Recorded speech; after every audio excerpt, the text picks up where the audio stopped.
हम अपने जज्बात का इजहार लफ्ज़ों के ज़रिए ही तो करते हैं। खुशी, प्यार, मोहब्बत, हैरत, गम, गुस्सा, तकलीफ़ का इजहार हम अल्फाज और जुमलों की मदद से करते हैं। अल्फाज हरूफ के मिलाप को कहते हैं जो कोई मायने भी रखते हों। अल्फाज अगर तरतीब से हों तो जुमले तख्लीक पाते हैं। जुमलों से पैराग्राफ और फिर मजमून बनते हैं। मज़ामीन के मजमूए से किताबें तख्लीक पाती हैं। जुमले आवाज़ के साथ निकले तो तकरीर और लिख कर कहे जाए तो तहरीर कहलाते हैं।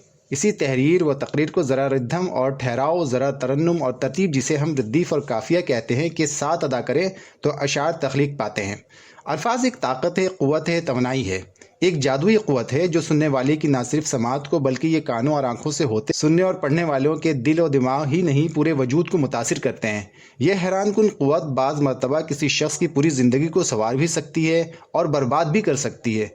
अल्फाज का जादू सर चढ़ कर बोलता है। देखे तो सही, गाली भी अल्फाज का मजमूआ है और दुआएं भी, लेकिन आप सब जानते हैं कि इन दोनों के असरात बिल्कुल मुतज़ाद होते हैं।